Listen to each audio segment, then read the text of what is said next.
when I first set out to write a book, I did so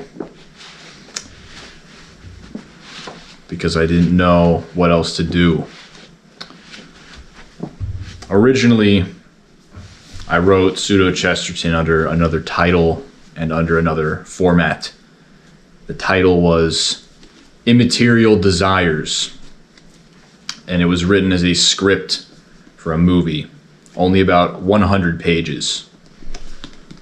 So it was a shorter movie script that I would hope that maybe one day it could be turned into a film, but being a first-year film student, that dream seemed insane, and really it was just done because I was bored and I didn't really have any film projects or assignments to work on. Now, about a year later, I graduated film school, and I found myself very alone. I had pushed away most people in my life, and I sort of hit a point of critical depression where all I wanted to do was make movies, and all I wanted to do was tell stories, but had no way to do so.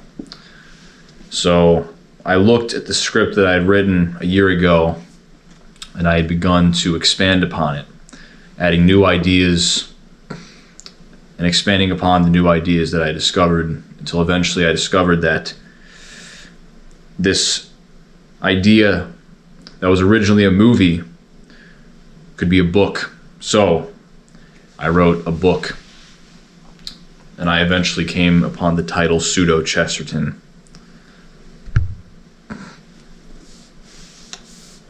Chesterton being the name of a small town in northwest Indiana, a suburb of Chicago, and a town that I never lived in, but I lived very close to it, and I essentially lived in Chesterton, although it was actually a smaller town next to it. The word pseudo means fake or illusionary or pretending. Think real hard about what that title means. Pseudo-Chesterton. Think. What does Pseudo-Chesterton mean to you? I will be reading this book every day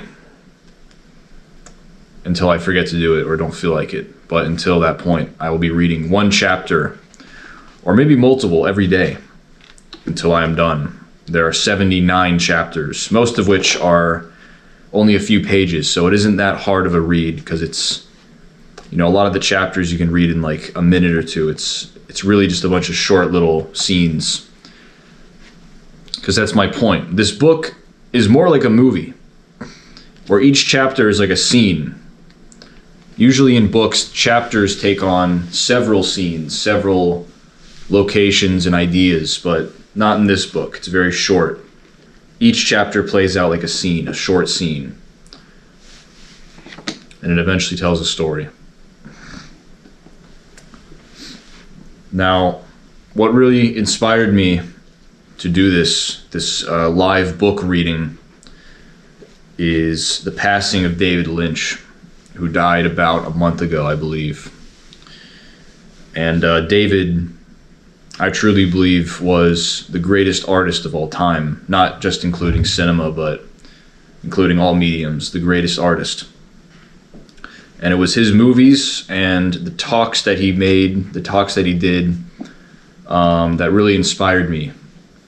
And this book is pure Lynchian in the sense that I wrote it through the Lynchian process of creation, through daydreaming, jotting down ideas, and then reflecting on the ideas that I've written down and trying to make it all work.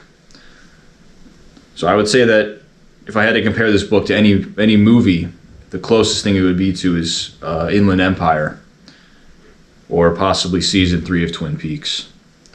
Now, I don't mean that in that it's derivative or it's just a clone or a copy, but the process of which he wrote it and how he came about his ideas is very similar to how I did.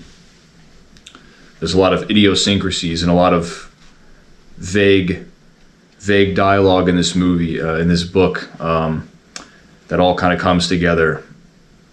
And on its own, it seems kind of confusing, but if you just read through it and imagine the scenes the way that I've written them, eventually you'll come to an idea, an understanding of what this book is that is sort of indescribable. Because it can't be put into words what this book is about, but you can feel this book. All you have to do is read it and dream. So, I will now be reading it. I believe that's all I have to say on Pseudo-Chesterton. So let's begin the reading.